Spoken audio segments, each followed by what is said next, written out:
Hello Taurus friends, I'm Annie Botticelli and welcome to my Taurus October 2021 Astrology Must Knows. This is a horoscope report for you if Taurus is your sun sign or your rising sign or your moon sign, or even if you have Mercury, Venus, or Mars in Taurus, which you can figure out how to run a free birth chart online, see if you have any of those placements, and then if you do, this is what I'm going to share in this report is for you. It's part of your astrological picture. Also, if you're a late degree Taurus, so around May 11th through the rest of the sign, or 20 to 29 degrees, and the later in May and the later in degree, the more this is true, I also highly recommend you listen to my Gemini reports, because you cuspy people have a more complex read, and you'll need to listen to both Taurus and Gemini to pick up all of your goodies. Okay, so if you want more information than what I'm going to give you in this video, and boy, is it going to be a lot. I always spare no detail to try to help you make the most of the starry potentials, talk about what there is to celebrate and what there is to watch out for. But if you want even more information, go to anniehelpsyou.com and see the interface for all of the free goodies that I have for you each month. If you forget that address, you can just click on the More button, the little arrow underneath the video, and it will reveal all of the links to my things to help you. So what do we have going on this month? I'm calling this month the Big Wake Up and Eclipse Rumblings. And these eclipse rumblings take on extra significance for Taurus because the new cycle that is starting is the Taurus-Scorpio cycle. And oh my goodness, it is very, very, very intense to be in an eclipse cycle where it is targeting you. And I know this because I'm a Sag and we're ending out the Gemini Sagittarius eclipse cycle. So I've just gone through almost 2 years of having me be targeted. Okay, so we'll talk more about that. We'll talk a lot about that in the years to come. And we will talk about, I have a segment that gives a little sneak peek into November and December. We talk about the eclipse dates. We talk about the dates that the Taurus-Scorpio eclipse happened before. We talk about the dates the Sagittarius and Gemini eclipse happened before, so that you can kind of have context for the types of themes that came up. So we'll go into all of that later. But first I want to talk about some other Taurus-specific things. Okay, so the first thing of note is that you are getting pressured to do something really monumental with your work. Or you've been doing something monumental with your work and now you're tired and you want to start to rest on your laurels. And even if you don't want to rest on your laurels, it might be time to start to do that. Okay, so you've got the pressure of Saturn continuing to move through the 10th house of your work and career and your place out in the world. So if you're a person who doesn't need to be employed or doesn't need money, this is still relevant for you with what you're offering in the world. This also can have to do with your relationships with your father figures, authority figures. You're finding yourself as an authority figure. And this also is very much about working smart. This is a theme that I've had for Taurus for a while. I'm going to continue working on you guys to try to help you with this. Taurus people are one of the hardest working people in the zodiac. I am not a Taurus with my sun sign or any of my inner placements, but I do have my South Node in Taurus, and it does take on a very strong part of my personality. That's part of why I work so hard for you guys.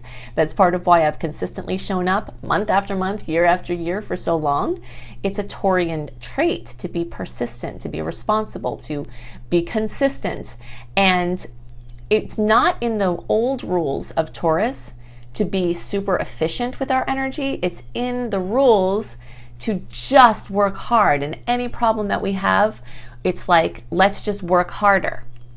But that is the old playbook.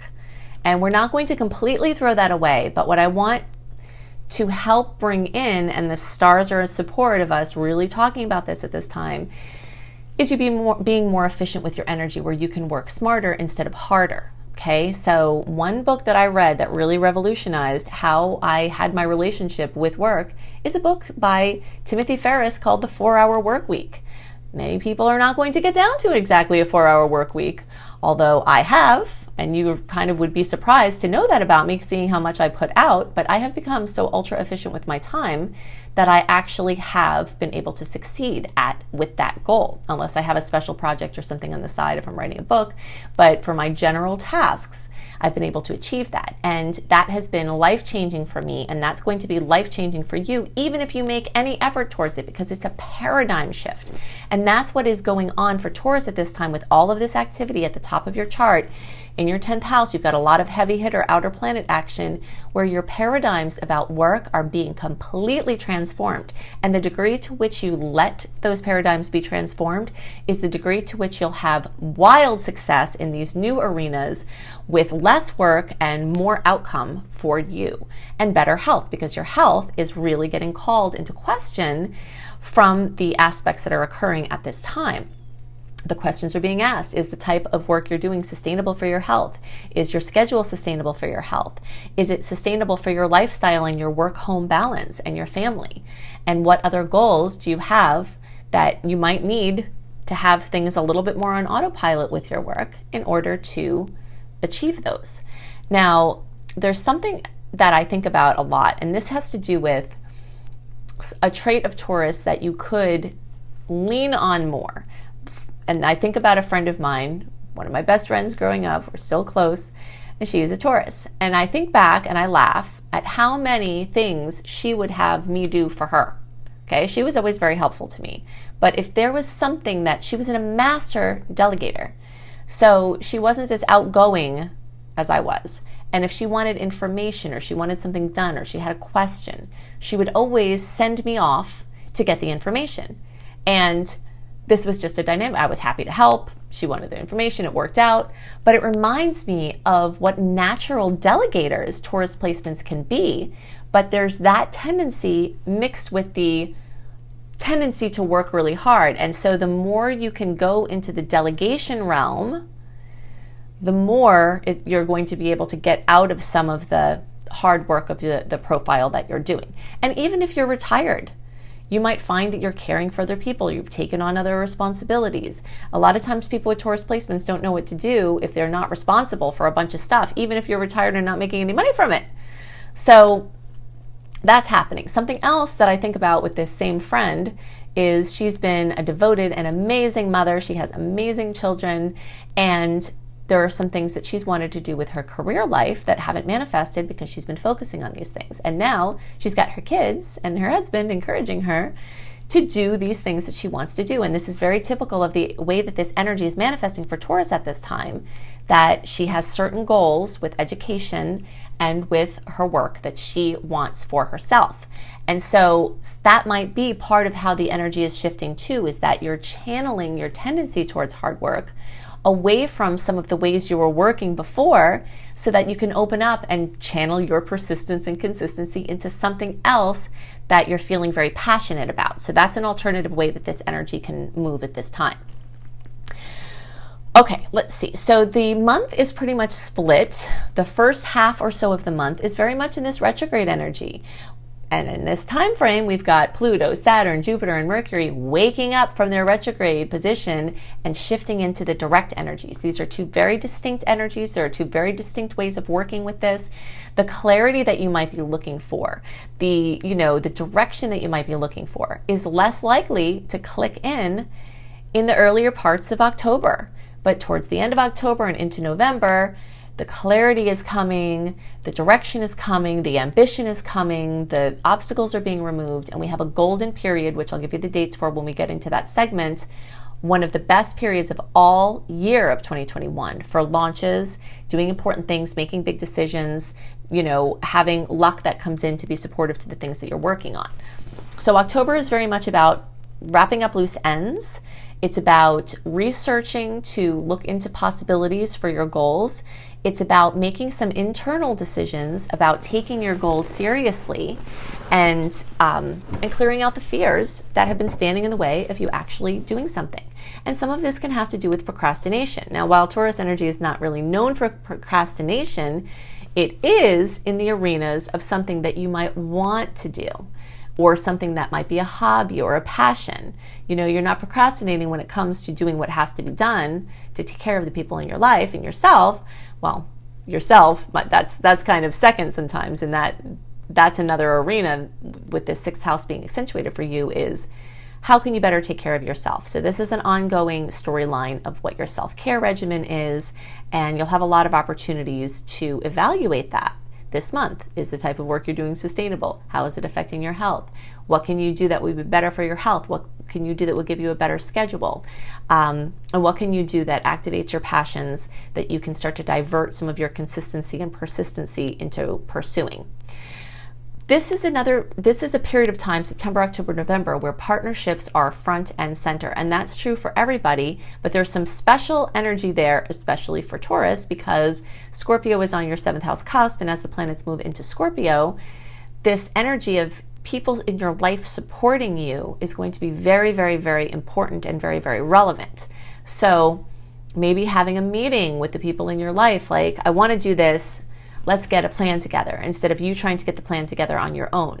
Or just saying yes to the support that's already around you. Like for this friend I was talking about, her son has been one of her biggest advocates in trying to get her to do these things. And he's like fully confident, ready to help her.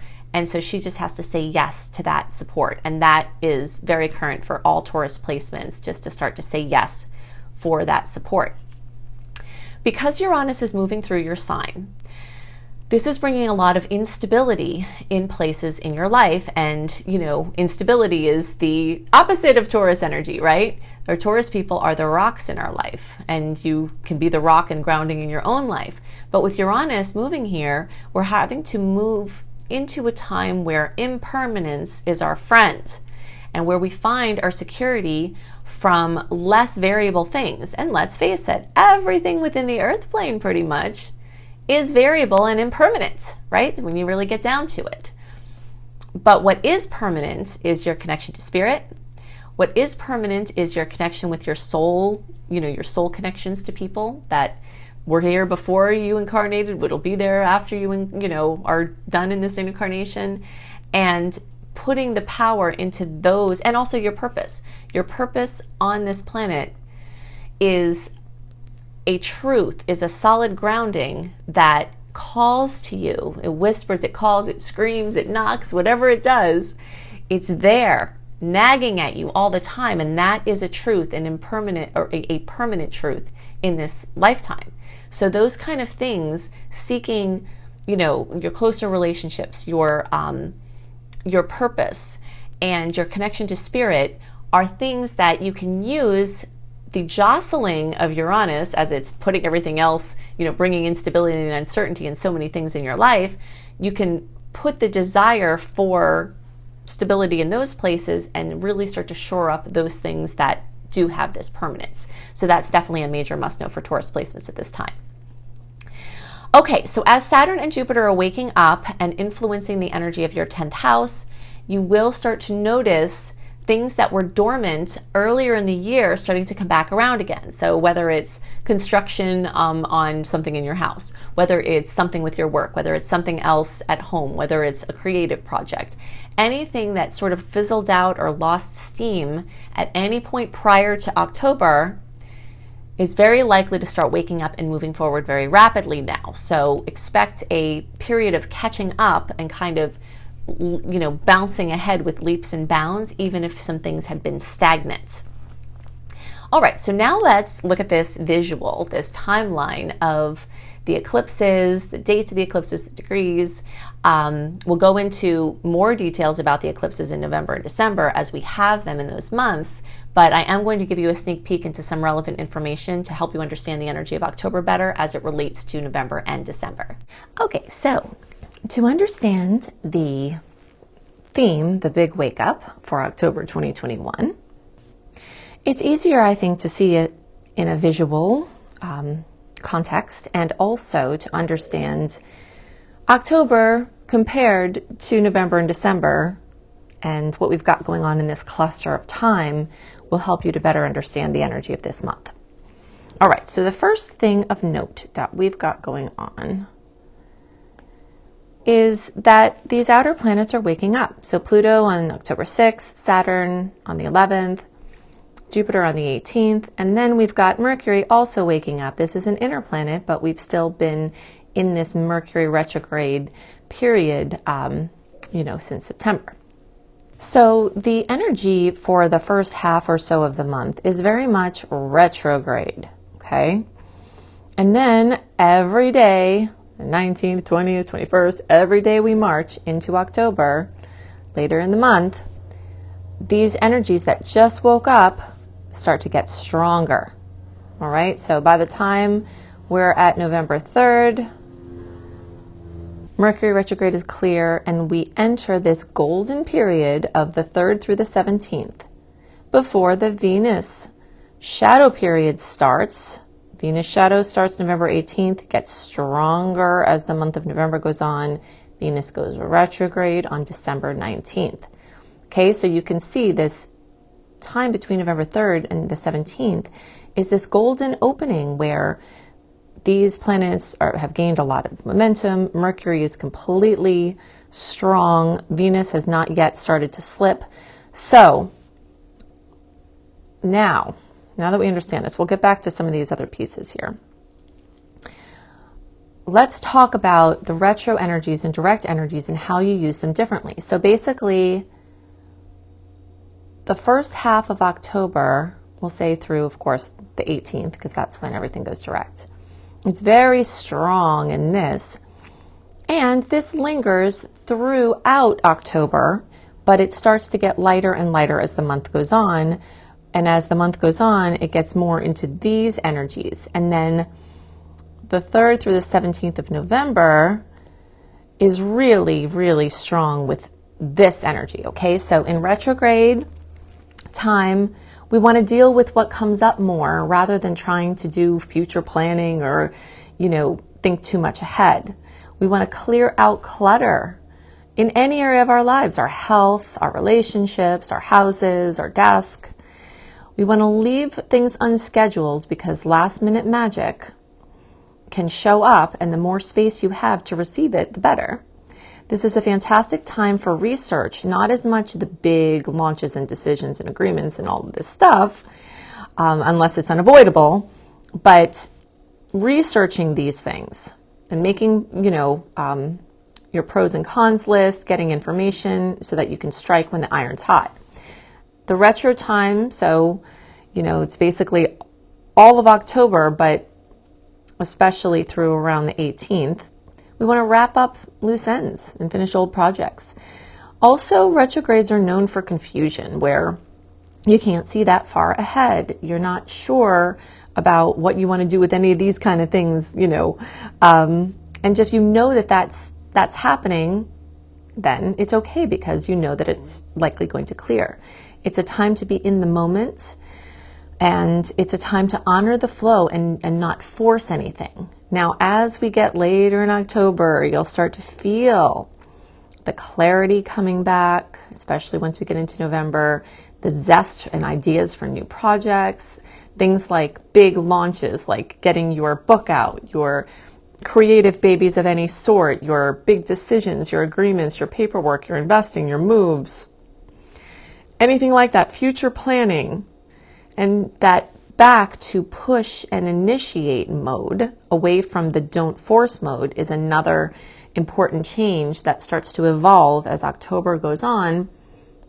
And the more you can do these things in this November 3rd through 17th, you'll have all of the oomph of the direct motion. And I always liken this time to when the tide is going out. Retrograde is like when the tide is going in. If you try to push a message in a bottle out on the shore, to go out to the sea, it's probably going to come bobbing right back to you. That's why these things are better indicated in the retrograde time. But as we move into the direct time, it's time to put your boat afloat, to have the action of the tides going out, to put your bottle out to sea, to put all of your energy out there because you have oomph.